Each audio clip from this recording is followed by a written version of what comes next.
we have seen I would argue what's been a pretty quick turnaround in terms of companies and brands moving to either halt operations or exit their operations on the ground in Russia altogether. How would you size that up? How does it compare to conflicts we've seen in the past?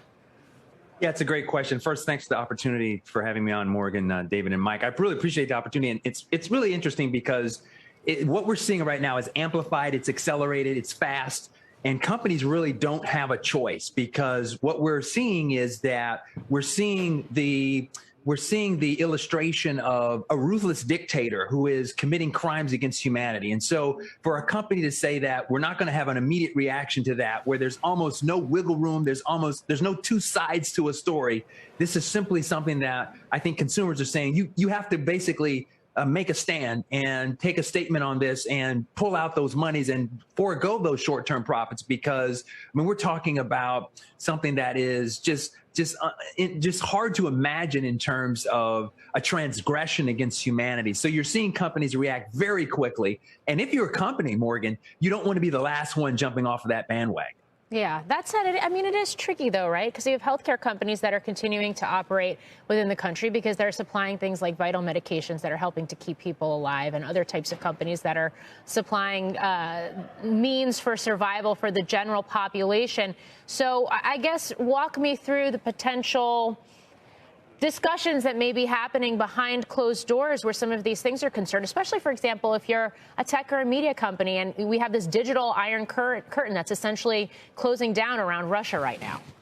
Yeah, it's a great point. I think that those are two very different examples, though. Yeah. If you can tell a story about how you're changing, you're pivoting in order to help out in this crisis, that's one thing. You can lead with that and be pretty effective with respect to placating consumers. But if in a more digital world, you're not going to have a chance, because in that sort of space, Morgan, consumers are not going to be interested in hearing any sort of nuances about some complex argument. They're literally just going to say to you, okay, if you're not pulling out, you're a digital, you're a tech company, you're not doing this and reacting to this, that must mean that you are implicitly endorsing this. And that is just too dangerous. It's too risky, because these brands have a lot of value, and these brands and their value has to be protected over time. And so you can't risk the long-term value of your brand in order to make sure you maintain some short-term revenues. Americus, what's the standard looking forward on some decision like this? I mean, obviously, when the social momentum, when the moral outrage gets to a certain level, when it seems to be, putting a brand in jeopardy if you stay in a certain country or do business with certain people, that's maybe an easy call to make. But is that the line? A dictator, invades another country and creates these atrocities? I mean, how do we, if you're at a company, how do you make that decision?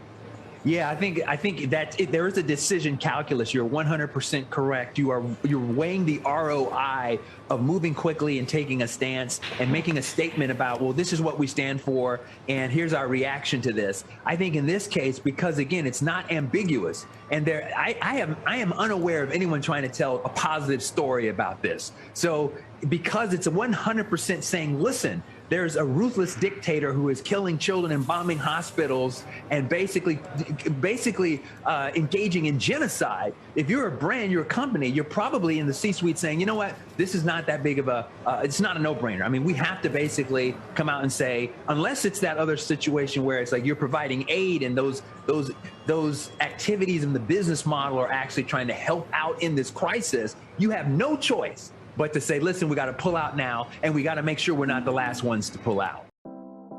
Stay on top of the latest in identity, marketing, branding, and pop culture by following Americus Reed on social media, or learn more at americusreed.com.